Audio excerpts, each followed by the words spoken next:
өздөрүнүн нафистерин тыйышып, жакшы жолдорго түшүшүп. Бир топ жылдардан бери Рамазан айында орозо кармап келе жаткан аман быйылкы бул айдын касиети менен 5 убакыт намазды окуй баштады. Адамды ыйманга чакырып, нафсисин тыйган бул айдын өзгөчө шарапаты бар. Менин курсагым тез ачып турат негизи. Тез тамактанып турсам аябай эле кыйналып калам. Орозодо болсо андай нерсе жок. Андай нерсе жоголот. Аллахтан курсактын ачканы дагы, курсактын тойгону дагы Аллахтан болот, бардыгы Аллахтын казынасынан келет да.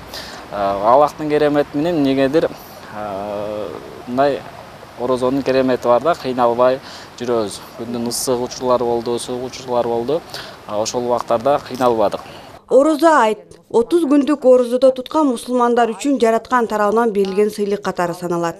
Ошондуктан ага майрамдык маанайда даярдык көрүү кажет. Орозо айт майрам болгон күндө биз мусулмандар колубуздан келишинче, өзүбүздүн колубуздан келсе жаңы кийимдерди кийип, жуунуп тазаланып, тырмактарды алып, бардык жагынан тазаланып, таза акыбалда болуп, колдон келсе жаңы кийимдерди алып сатып алып кийип, анан эгерде жаңы кийим алганга мүмкүнчүлүк болбой аткан болсо, ошо өзүбүздүн кийип жүргөн кийимдерибизди дагы тазалап, жууп, майрамдык маанайды көрсөтүшүбүз керек да мусулмандар.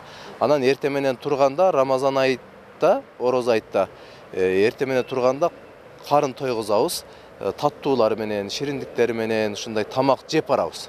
Айт намазга чейин тамак жеп барабыз. Ал эми Курбан айтта болсо, орозо тутуп барабыз.